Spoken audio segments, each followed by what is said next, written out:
Law of એટ્રેક્શનની એક બહુ જ જાણીતી ટેકનિક છે અને એ જાણીતી ટેકનિક હું તમને આજે શેર કરવા માટે જઈ રહી છું. મુખ્ય વસ્તુ એ છે કે તમને એ વસ્તુ પર ભરોસો હોવો જોઈએ અને તમારી લાગણી એની સાથે જોડાયેલી હોવી જોઈએ.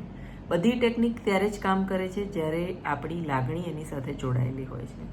ફક્ત વિચારોથી કોઈ પણ વસ્તુ ક્યારે મળે? જ્યારે તમારી લાગણી એની સાથે અટેચ થયેલી હોય, જોડાયેલી હોય, તો એ વસ્તુ મળે. લો ઓફ એટ્રેક્શન એક સાયન્સ છે અને તમે ભલભલી વસ્તુ મેળવી શકો છો. એમાંની એક ટેકનિક છે 369. 369 ટેકનિક એવી જ ટેકનિક છે કે જે 3 વાર, 6 વાર અને 9 વાર તમે ધારેલી ઈચ્છા તમારે લખવાની છે. હું તમને સજેસ્ટ કરીશ કે તમે સૌથી પહેલાં કોઈ એક ઈચ્છા લેજો અને એના ઉપર આ પ્રયત્ન કરજો, આ અખતરો કરજો અને તમને ફાયદો થશે. યાદ એટલું જ રાખવાનું છે કે એ ઈચ્છા એવી હોવી જોઈએ કે જે પૂરી થાય. બધી ઈચ્છા પૂરી થાય જ છે, પણ જલ્દી પૂરી થાય એવું તમે ઈચ્છતા હો તો એની સાથે તમારા ઇમોશન્સ અટેચ કરજો. સપોઝ તમારી ઈચ્છા એવી હોય કે મને કાર મળે, તો કાર મળે એના માટે તમારે એ ઇમોશન્સ અટેચ કરવાના છે કે તમારે કેવી કાર જોઈએ છે. લાઈક મર્સિડીઝ જોઈએ છે, BMW જોઈએ છે, કે કોઈ મોટી ગાડી જોઈએ છે, કે કોઈ સિમ્પલ ગાડી જોઈએ છે, કેવો કલર જોઈએ છે, કેવા એના બારણા હોવા જોઈએ, તમે એના ડેસ્ક ઉપર કયા ભગવાનની મૂર્તિ લગાવશો, એનો નંબર કેવો હશે, વગેરે વગેરે વગેરે વસ્તુઓ તમે વિચારવાનું અને એના ઇમોશન જનરેટ કરવાના.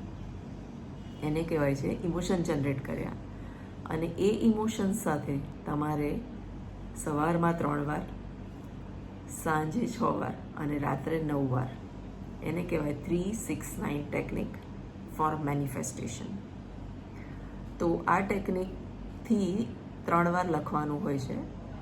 એટલે જ્યારે પણ તમે લખો કે મને એક જેવી બી કાર, તમે મર્સિડીઝ વિચારી હોય, BMW વિચારી હોય, જે પણ વિચારી હોય, મને BMW કાર જોઈએ છે, અને તે વખતે તમારા ઇમોશન્સ એની સાથે જોડાયેલા હોવા જોઈએ.